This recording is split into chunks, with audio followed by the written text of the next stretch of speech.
Ha ha ha. Ha ha. We're back. But then it's getting harder and harder to keep a straight face through that. We're back with another episode with the Angry Turtle Podcast. Oh, yeah. This week is amazing. We have such a great guest on. We have a former Gambino hitman, John Alite. Oh, yeah. Woo! Yeah, man, it is awesome to have you here.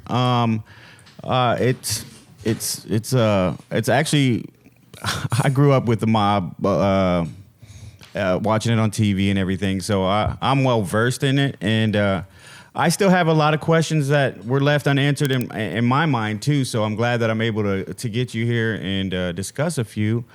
I guess let me get it started here. Where did it all, where did you begin to think like, man, I really want to get into the street life? You know, when did it change for you? Where was that time period?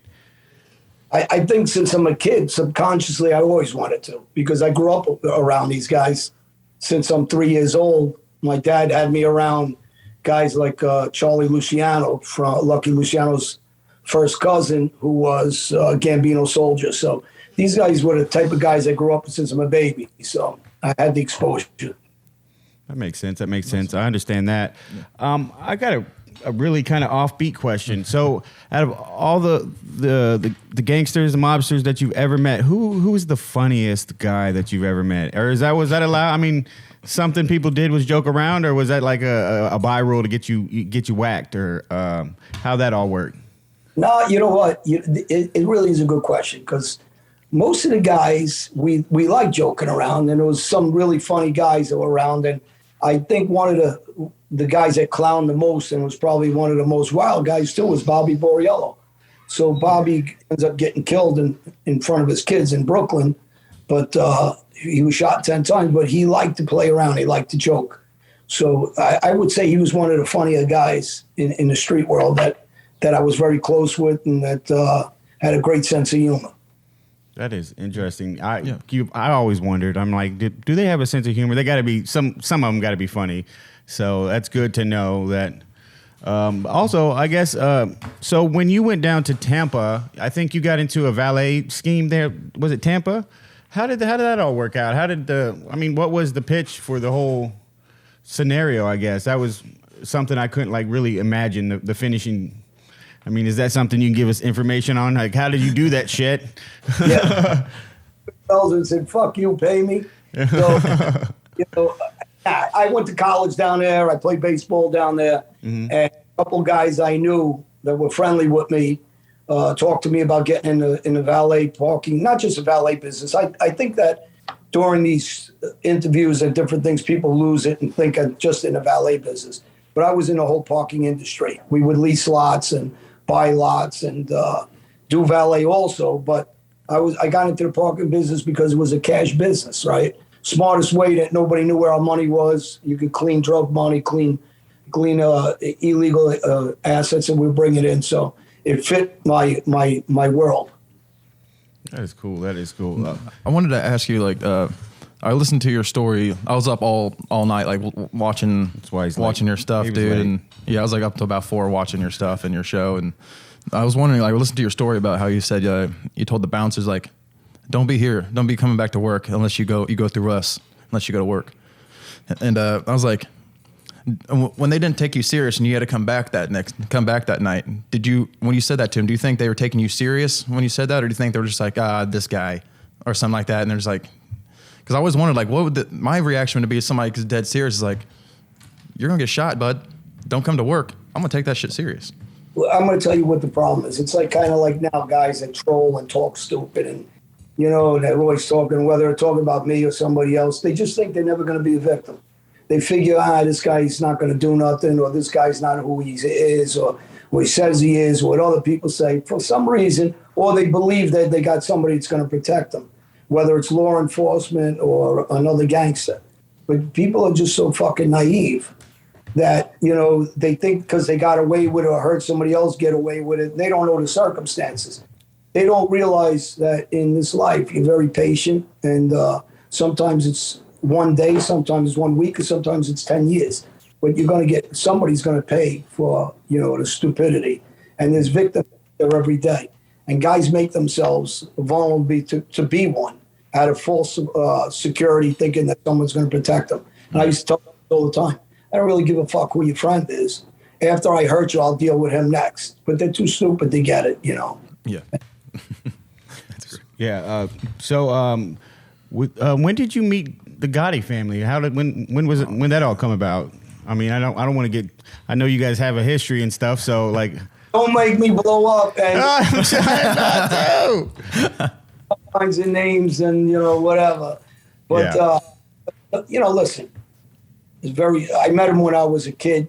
Fat Andy Ruggiano went to jail. He was our skipper, our boss in this neighborhood. I grew up with them, the sons. I do shows still with one of the sons. And when he went to prison, Gotti, the father, stepped in his shoes. So, we all knew him, but I officially met him at, I guess, around 17, 18 years old, something like that. That's cool. So and then your guys' relationship kind of transpired, and I think you guys had a falling out with him. And then another interesting fact, you went down to Brazil, right? And you were on the run in Brazil. And so how did you end up eventually getting arrested in Brazil? Like, how did that all, like, somebody was there a drop on you? Did you mess up? Right. I mean, the son, not the father. So, he's sitting down with the government and he's giving information. So, that information ended up spilling into the FBI's ears and they end up catching me down there. So, this is part of the bullshit of the mob, and, I diminish these guys' bullshit. I tell everybody all the time, if they are who they say they are, then why didn't they do anything to protect his father when he was beat up in prison and his father, Sammy, ratted on him and, list of things, and when his little cousin got shot or Bobby Borrell got killed. The son does shit. These guys they're worthless unless they got somebody like me doing it for them. So do you think there was a slow deterioration of the way it used to be in the mob, like from the 70s on, and it just like slowly deteriorated? People started becoming, informants, or do you think that was always there? It just was brought to light later on with the media and everything? No, I think it was more informants. What happened was the bosses started ratting. It was the opposite. So, about this too. The Sonny Blacks of, the movie everybody's seen, Donnie Brasco. These guys this era of guys started going to jail or getting killed, or, things happened and new guys started stepping their shoes. When guys like Gotti Sr. goes to jail, you got, spoiled guys like his kid that don't belong in the life. They're not street guys. They ain't in our neighborhoods. They're not criminals. They don't even have the balls to help the father. When the father's getting, butchered in jail and different things that happen to the father's an older man at the time. So you can't say the father's, it's not the father can only do so much at his age and then he gets sick.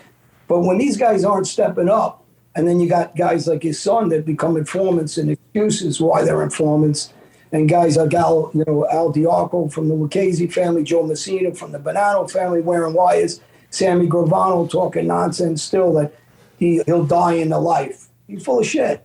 You went to jail, you ratted, you came home, you hid. And these are the leadership guys, right? Yeah. The guys that, are running these corporations, per se.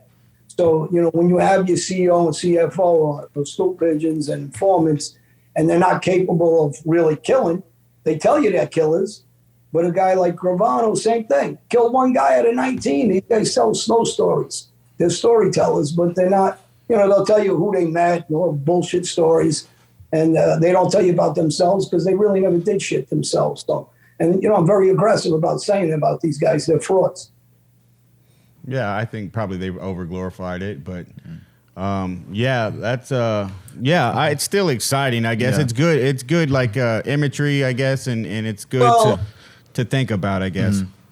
The truth is, I don't mean to cut you off. Gangsters are tough guys. Yeah. You got like Joe Pesci played in Casino.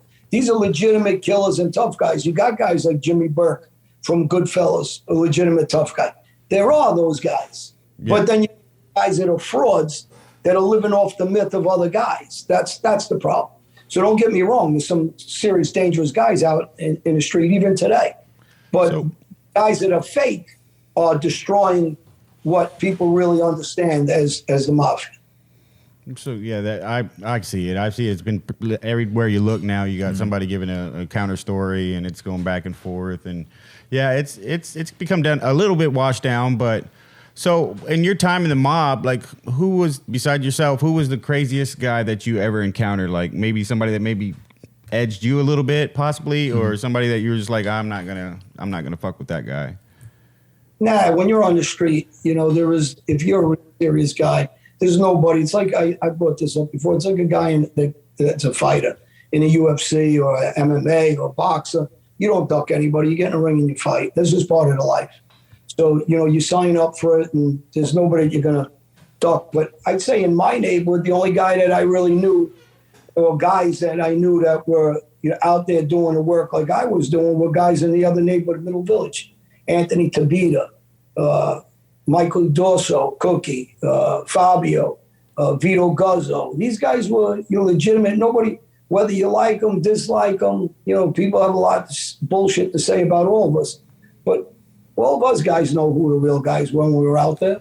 Whether we like each other, dislike each other, some of them became very good friends of mine over the years. But the real guys are the real guys, and you got these dummies that just troll away. And if anybody's half-witted, they know who's real by the conversations, who's very specific and who isn't. Yeah. Was there a job that you've ever looked back on? You're like, oh, I regret that. Yeah, I mean, there's a kid, Joe Kane, that got killed in prison. He came prison. They stabbed him up, killed him. Big mouth. He was around me since he was a kid. And it didn't surprise me they killed him in prison, but they can't stand on their own 2 feet. They're guys that, and he actually was a strong kid.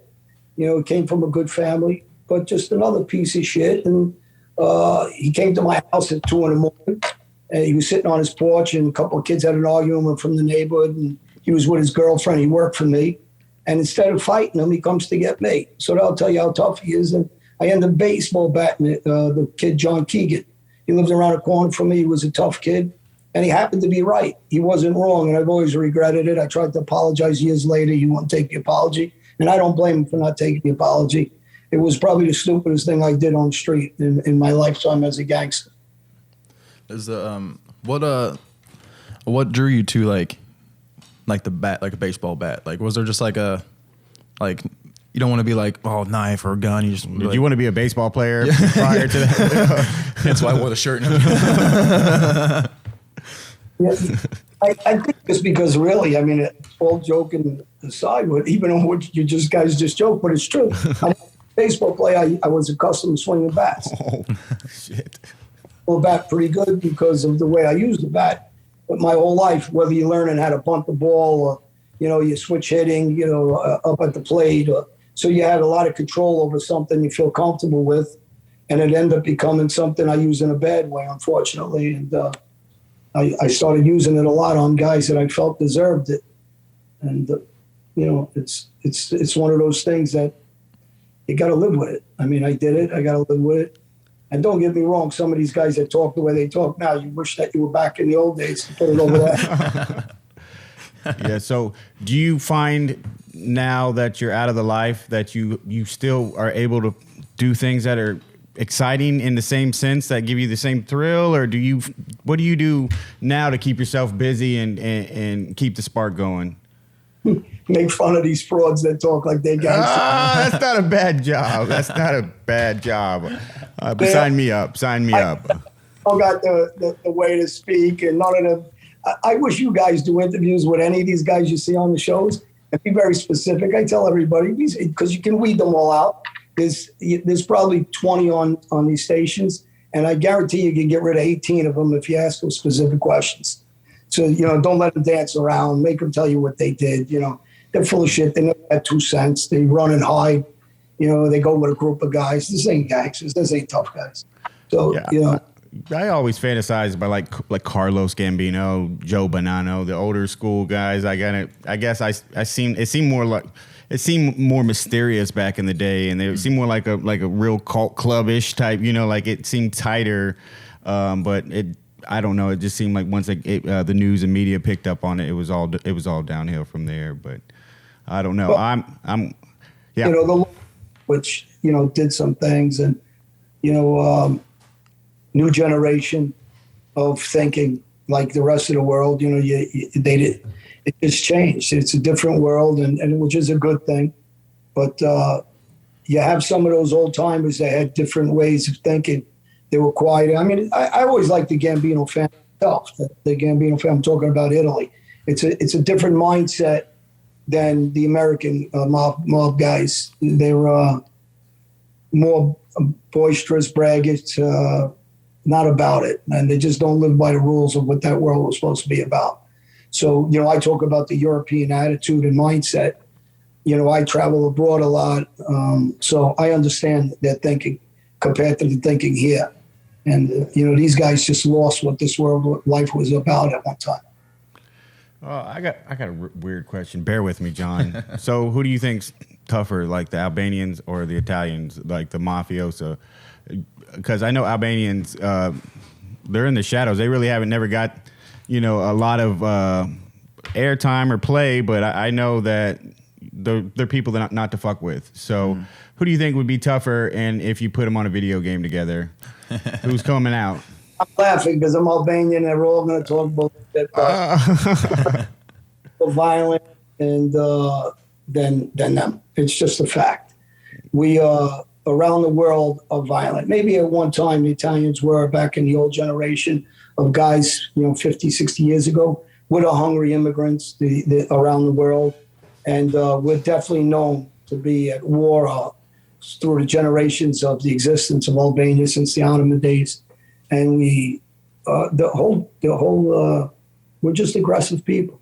And anybody that says anything different, and our involvement, we're involved heavily in Europe with the Italians. So it's not that we don't get along, we're friendly. It's just that we're the Muslim. And anybody that says anything different is not being honest. That's very interesting. So, with living the lifestyle, do you think it affected your relationship with your kids, or when you were actually dealing with that, or did you develop more of a relationship as you got older and outside the lifestyle, or how that affect your relationship with them? Yeah, well, it definitely affected it. It kind of destroyed it. The kids were young, and I'm running around the street. Shootings and robberies, and I'm constantly, my mind somewhere else. Financially, they're good. I'm spoiling them. I wasn't one of those guys who didn't own a lot of properties. I owned a lot of businesses, properties. My kids traveled to every park there was on a constant basis. But that's not just being a father. You got to be there emotionally more. And I went on the run, so my kids didn't see me for 10, 12 years in the major years of their lives, actually, from my youngest was probably around 6, and my oldest was about 12. So I wasn't there until they were almost in their 20s, and some of them were in their 20s. So you can't be a father doing what I did or other guys are doing. It destroys you. And I chose to protect the mobsters that turned on me. And, these guys were all turning on me, and, and I got to live with that I went and stuck up for them before my own family. So have you guys made amends now that you're a little bit older, doing your thing out here, writing books and everything like that? You guys have kind of reconciliated, or are you guys still working on that? No, I reconciliated with my kids now. I'm very close with them. Good deal. That's awesome. That is awesome. Yeah, I got a different life. I work with, you guys know, I work with kids in different organizations, and I try to advocate to get guys out of jail, get them more good time, get them jobs when they come home, help them get through the guys that are still on the street, that hopefully change their path. So I got a completely different life now. So I work at trying to save them from becoming something of what I was in my past. That's awesome. That's a way to spin it around and turn it around. So, so what kind of books have you been involved for our guests that aren't aware of some of the things that you're doing out here? I know you got books and TV shows, you got everything going on out here. So what's something you got in the works right now, or something that's recently came out? Well, I do my podcast a couple of times a week called The John Alite Show, The Mob, The Mafia, and The Man. And we hit all topics, from news to transgenders to, what's going on in the world, to politics, Larry Merchant, the boxing commentator I just had on a week ago. So I've had lawyers on, doctors on, street guys on, ex-street guys. And then I had books. I had Gotti's Rules. That was a #1 bestseller with Georgia Anastasia. I did a second book with Nick Christopher called Prison Rules, about the pitfalls of going to jail, or if you go to jail. I had Darkest Hour, which is my childhood growing up with Susan Pike.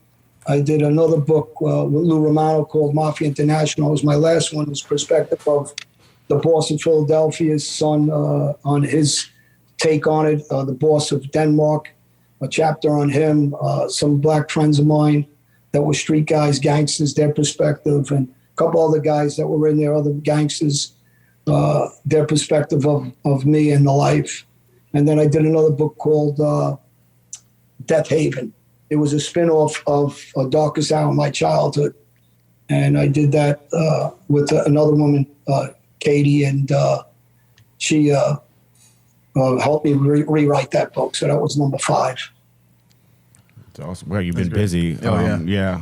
Actually, I don't have a book yet. I don't have a book. I mean, I have a book. I want a fucking book too. Yeah. I didn't write it, but yeah, I know it's gonna be a while for Dustin. I have to make a voice recording. Yeah. So, actually, sorry, Ronnie. You got Lauren. You gonna ask Lauren's question? Yeah, I actually had she's one. Scared to come in. Was there like a time when you were convinced this is done for me? Like, God, this is my time. I'm the victim now. Like, was there a time like you were just convinced that it's your turn? My turn as a victim? Yeah. Like, was there a time where you were like, oh no, this is gonna happen? When you're on the street, right? People write stupid shit. You know, I got punched in the face. I got this. Of course, you're gonna get hit. You're in the street. You're putting yourself out there. Stabbed up twice. I got batted 3 or 4 times. The cops beat me up a couple of times. Broke my arm. Broke my nose. I got shot. I mean, listen, that's part of the street. If you're going to be out there, there's no shame in that. You're going to get hurt. There's going to be guys that are going to catch you short. They're going to jump you, and that's part of the life. Go get them afterwards, I guess, if that's what you want to do. But when you're in that life, but I never looked at myself as a victim ever. Not in my going to jail all these years. Not through all these movies and TV shows I do. I say it the way it is. I chose my path, and unfortunately, it was a shitty path. And, I wish I could make changes back then, but I didn't. So, you're going to have, the years and years in solitary confinement like me. You're going to spend, like I did, almost 2 decades in and out of jails. And I suffered. But that's part of, me making wrong decisions. And that's the whole thing of why I tell kids. And calling yourself a victim in that life, or why I got in that life because I was from poverty, that's no excuse. So I don't use that as an excuse, and I try to teach kids, don't make that an excuse. Mm-hmm. Nobody has a life. Go choose a good life, and you can change your path. That's so. How hard was it to survive in Brazilian prison? Oh man, I know that's a tough one. Did you have to shank or do something crazy in there? I don't know. It never looks good on Discovery Channel. No. Yeah, I'm aggressive. When I was in jail, I got hurt. I got all my teeth knocked out during one of the riots by one of the guards by a rifle. I got some beatings there too. Stabbed a couple of guys in there when I was there, and there was a lot of guys around the world that were in those prisons with me. They do talks about what happened with us there. We just did a 4-part series in Denmark and Spain with my friend Klaus, that was the boss of Denmark, one of the hugest drug dealers probably in Europe.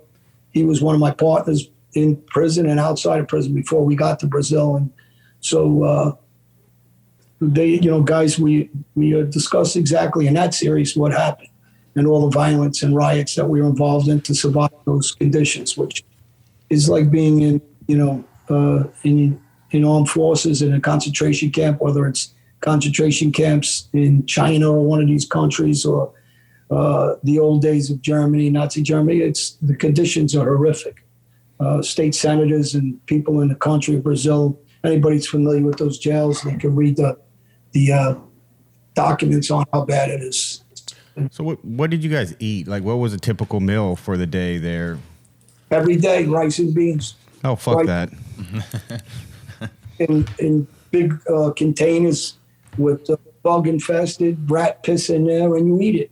And if you say you don't, and there was times we bribed, we had a lot of cops we were bribing over the years back and forth. But there's times when you can't get the food and things are shut down. And so there's months at a time we're not bribing anybody. I mean, we're trying to bribe, we can't get the food in.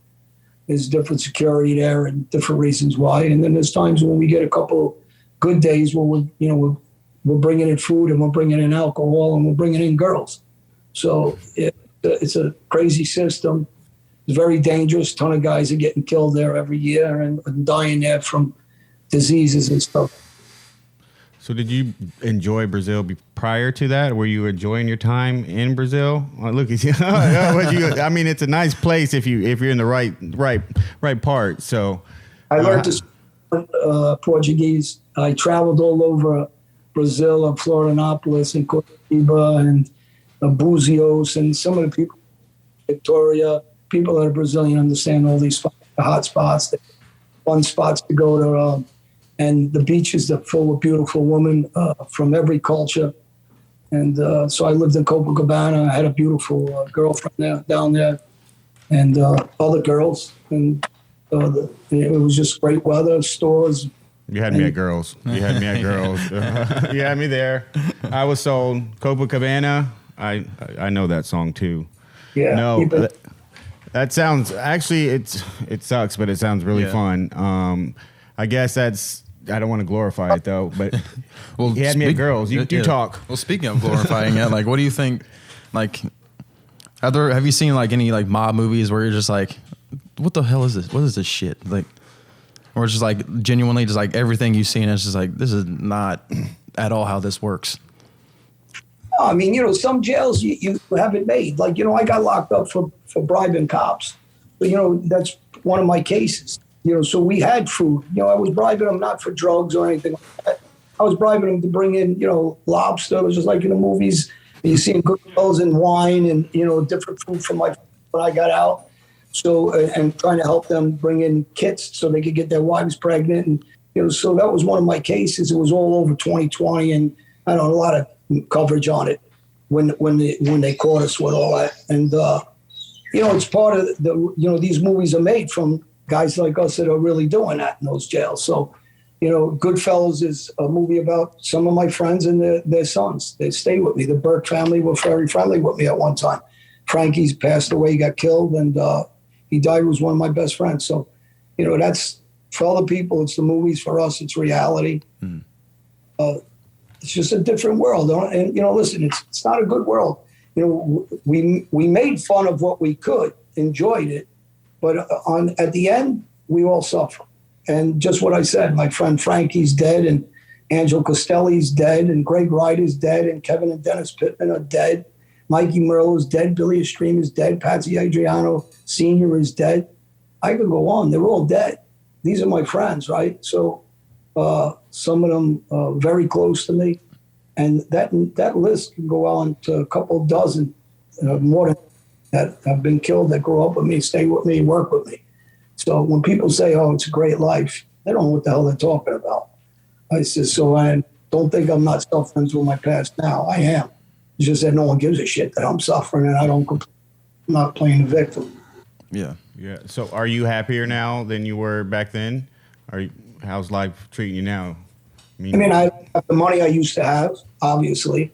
I had incredible money before. I owned tons of houses everywhere. I had a $10 million estate with outdoor boxing rings and 3 homes and a lake and baseball cages, a half-court basketball court, and a pavilion to work out. Every bike you could think of, dirt bikes, trikes, quads for my kids, dune buggies, built-in pool, so 7-block driveway. I had it all, right? But the happiness, I was always waiting to get locked up or somebody try to kill me. There's several attempts on my life. And like I said, I've been hurt several times. I've been shot up and stabbed up. And so when people see the good side only, they don't see the rest of it. They don't see the crying in jails, and they don't see the emotional pain you overcome. It's the emotional stuff, the family stuff, people in your family passing away. These are all the bad things that these imbeciles, and I'll say that again, these imbeciles like Gotti or Gravano talking bullshit. They're full of shit. These guys never did much. They didn't do no real time either, by the way. So, these guys can talk what they want, but they're not telling the truth to these kids that are out there. It's a shitty life. That's the end of it. It's a shitty life. Yeah, it definitely had its time and I guess in place, but if you look at it in reality, it's just people taking advantage of other people, or that's just crime, I guess. But I got a weird question for you. My co-host owns another co-host $5. Are you still in the business by chance? Baseball bat close by? Just want to know if $5 is on the table here. Yeah, it's fun. I'm like 200 pounds, 5'8", right? So you're not going to intimidate people. You're just not. They see and they're like, wow, he ain't that big. This is the thinking. Forget about I'm inactive. But when guys are active, these are the dummies. Like, I got into an incident with a guy, he was about 6'6", so you get like from your joke. And I step up to the guy, and he's with a couple of guys. And I said to him, aren't you thinking before you open your mouth, why am I not intimidated? A couple of you guys, and you guys are humongous. So, people really don't think. I don't know what they think until they're that victim that we were saying earlier. So I opened up my jacket and I just smiled at him, because I had a pistol on me. And then I says, why don't you think before you open your mouth? Because obviously some reason I'm not worried about how many you guys are and how big you are, and they become the victim of somebody else that's active in this life, not me. I'm just treat guys. So that's a no. You're lucky. Because I told Jorge I would hire him to get his $5 back. I'm out of the life, but I can outsource still. Okay, yeah, you're done for. You're done for. You hear that, Jorge? We're gonna get you $5. It's only been 4 months. Just tell my story. Tell your story. God damn. That's crazy. So man, that is so interesting. So do you have a real strong connection with the Albanian community now, or always, or how's that been with you? That's an interesting side also. A very strong Albanian community, friends, family. I have ties to the Albanian politics of some people and some of the other countries politically. And I listen, my whole life for advocating for kids not to be on the street. I mean, that's really my message, and everything I do now is to tell them, it's all well and good with, they're exciting stories. I mean, that's the truth. They're exciting stories that I tell, some other people tell, some of them are, big money things. But at the end of the day, trust me, you're going to pay with your life. You're going to be on that list of being dead like a lot of my friends, or you're going to be in prisons bad, or you're going to get hurt real bad, and the end up is you're going to suffer. So don't follow that life. If you're only a fool to think you're going to skate by when nobody does, you ain't going to get too many guys skating by. Do you think growing up, like I had a stern parents also, do you think they instill like a warrior mentality with their discipline, or do you think that just hard-headedness and you get involved in that kind of stuff because an influence, or do you think that it starts at home and then it works its way into into that, or was it the influence just being around it? Like, because I think my parents were a little bit tougher on me, so I've always been more quick and willing to do whatever. So I don't know if that like bled off into the streets or how'd that work out. I think parenting is a major part of keeping kids off the street, being on top of them. Education is another thing. Mm-hmm. The more you are, I think the more you understand consequences. And I think zip code is a big problem where we all grow up.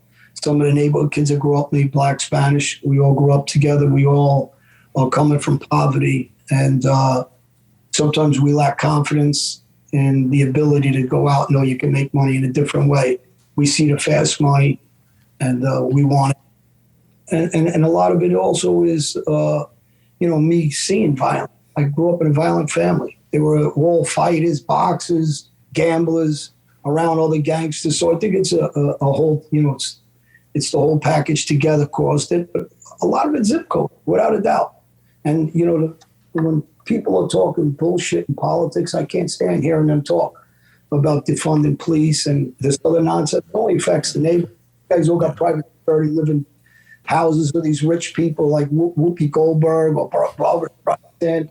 they're the biggest phonies around. They don't do anything for these kids in these neighborhoods. They hide up in their mountains and don't share their money. When they talk about sharing money and they spout out and cause dissension, and and I hate people that start divide like Joy Reid. And these people are full of shit. They're very wealthy and they're trying to influence kids to hate each other because of color and religion. And yeah, it's crazy. It's crazy out here right now. What have you thought about like all these mob guys wanting to come out and tell their stories? Like, were you like when you saw that, were you just like kind of against it? Or were you just like, okay, this could be a good thing? And like I always say, I think most of them are fucking cowards. Fuck. Back and look, the only one who did a podcast was me at the beginning, and I brought Gene Borello in with me. And then when other guys peeked their head out, so it was safe, they started coming out and doing their shows. But I'll tell you the truth. If you name them one by one, I'm not shy. And I'll tell you which guys are real and which guys are fake. And most of them are fake. There's a couple of real guys out there. Well, I wanted to ask you, since I've been seeing him a lot, Sammy the Bull. Oh, he's so full of shit. He's the biggest. The guy had a, but I'm going to say the way it is. Got one guy at a 19. He'll confirm it. Somebody ask him. He's hiding in Arizona. He ratted out John and the mob. He's not he gave up that life years ago. He's hiding. If you're such a tough guy, come live here with us. We didn't leave. So, and if you wanted to be a gangster, kill Gotti in jail, or you should fucking hide somebody to kill Gotti in jail. And you tell a lot of war stories, like they all do, but they don't tell anything about themselves. Tell us when you got in the car and you did something. Make them speak specific. It's easy for me to be a boss, sit back here and tell you guys to go shoot somebody. That's easy. How'd you get there? Tell us about what you did. I just don't like guys because the message is such fucking negative bullshit, and they don't have anything without that life. Instead of them telling the kids, I really didn't do much. I was lucky in that life. And guys like John Gotti carried me. And if he didn't, they would have killed him. And I'm talking about the father now. The father carried him. So it else fact for you. His best friends were all killed. He did nothing to retribute it. Like Frankie. Ask Sammy why he didn't do anything to be such a killer. I'll name about 8 guys that died around our family. They didn't hit one guy back. So that is those deep. They don't like me talking because I diminish their crap. Yeah, I guess they're probably trying to put out a perception of. Yeah. So if you give like a really good realistic viewpoint of it too. So that's what I like about you too. I mean, yeah, you can glorify it, you can like prop it up, but at the end of the day, it's just crime, and it was stupid, and it's not helping anybody, and it's not something to brag about versus bringing awareness is where it should be at now, I think. Yeah, and I like how you put it too. You're like, yeah, obviously there's great things, money, whatever, but then at the end of the day, that's going to boil up over the top. Like I had listened to you saying last night, it's like now you're dealing with all this like can't sleep, PTSD shit, fucking it's like shit. Just, if I could go back, and you can't, so I don't, people ask me, do you regret it? I can't regret my whole life. I wish I could go back. You can't. I want to be with you guys all day, and regular guys. Go enjoy your life, laugh, go for a drink, not worrying about getting killed, stabbed, going to jail for life, or, doing all that dumb shit that I did. This is, you got to be an imbecile to say that, oh, I love this life, I'd like to go back in it again. But I also am going to be a liar. There was a lot of excitement. But is the excitement worth the money and ruining your life like this, your family? And it doesn't go away. You're going to, and a prime example, Sammy's talking bullshit, but he's hiding for the rest of his fucking life in Arizona. You don't live in Brooklyn where he loves it. So this is the perfect, double standard, lying hypocrisy of what he says. Right? So, the truth is, it's a shitty life. They should be out there saying that. Yeah, I agree with you wholeheartedly. And stop fucking telling me where Jimmy Hoffa's at. I don't fucking know where Jimmy Hoffa's at either. Everybody knows where Jimmy Hoffa's at. You guys are full of fucking shit because every time I go out and look and I get in trouble, every time I get arrested, this is fucking bullshit. Which garage is he in? Fucking get it correct this time because I'm losing. Gas money's high. I had Jimmy Hoffa's driver. He's about 87 years old, lives in Canada. He's an ex-fighter. He knew Meyer Lansky and all these guys. I had him on my show about 3 or 4 months ago. So if anybody wants to go back there and look what he had to say. I mean, incredible story. And great guy, actually, professional fighter, tough Jewish guy. And he had some things to say, but we still don't know where Jimmy Hoffa is. No, I've looked. I promise you, I've looked heavily. I'm heavily out here in the streets with my shovel and my. I hired the Scooby-Doo gang. I love Scooby-Doo. So do you think cartoons are better now, or were they better back then? Oh, God, I love cartoons back then. Yeah, Power Rangers suck. Yeah. The first they had some good cartoons. Mr. Peoples, Magilla Gorilla. Oh man, gosh, he's only 30. He doesn't know what you're talking about. Oh yeah. Yeah, I grew up to G.I. Joe. G.I. Joe, yeah. G.I. Joe, yeah. American hero all day. Don't judge me. Yeah. So what do you do for fun? I mean, what's something you do? You like to hang out at the beach? You like to ride motorcycles? You still women? I don't know what it is. We'll throw everything out there. But what do you do for fun that you enjoy now? Adrenaline rush. Listen, I travel a lot. I love to travel. That's awesome. Okay. All over Europe. I travel state to state. I love the beach. I love the water. I love fast boats. Motorcycle. I don't ride street bikes, but I still get on a dirt bike. I like the excitement. I like shows. I go to a lot of Broadway shows, concerts, things like that, and still work out all the time. Are the Broadway shows worth it? I mean, I've never been. I would always want to go. Are they worth the Broadway shows? Are they worth going to? Listen, you better not start bringing your girl there because they get expensive or your wife. Well, they're all expensive, right? I think.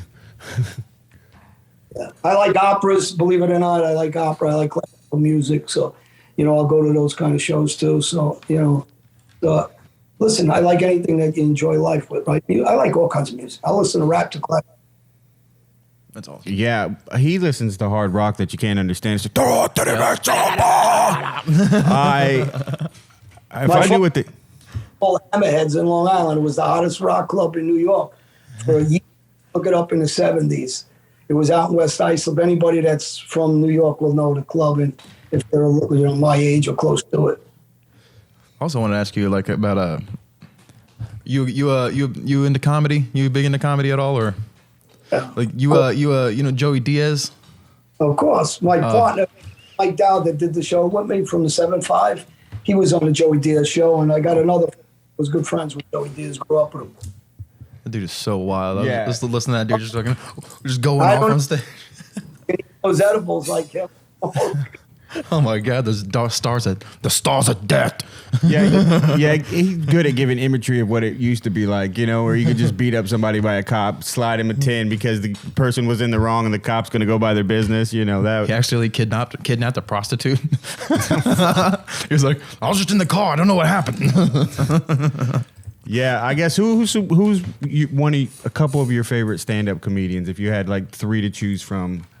Chris, I did a show with Chris from the Hyenas. He's on his own now. I did a show, a funny bastard, and he's really, really a good guy. I watched that last night. It was really good. And Practical Jokers after me and Chris did the show. So I'm always going back and joking about those guys. And I'll get even one day. So, yeah, they're funny guys. Stand-up comedians, I like Cat Williams. He's funny. I don't know if you know who that is. He's a little older. He's super funny. He's a funny bastard. Cat funny. That's another thing. I'll go to comic shows in the city.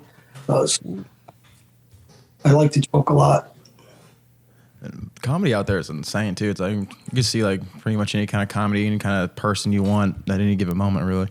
I just like comedy for the fact that when you're there and we're performing, it could be black, white, brown in the crowd.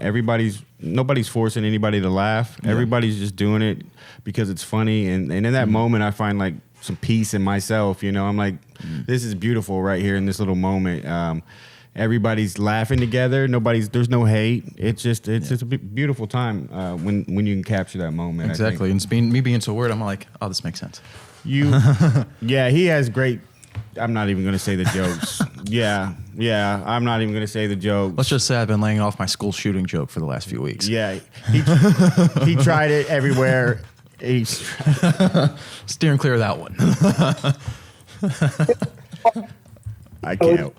A sense of humor, no matter what it's about, helps people get through things. So I'm not against, when people start saying, oh, that's off color.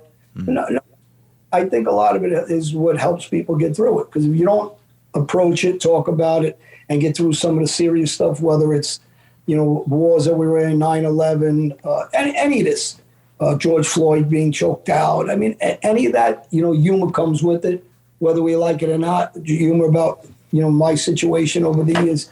I don't think it's done in bad taste, in my opinion. I mean, people have opinions of that, but if you hold things in, it doesn't help. If you bring it out and joke about it, I think it's a way to bring it out in a good way, laugh about it and acknowledge it. And humor is the best way through life, man. No matter what goes on, laugh and you can get through things. I just wish old women would stop throwing candy at me when they want to hit on me. Oh, yeah. Here you go, Johnny. I got a real sweet tooth. Sorry about that.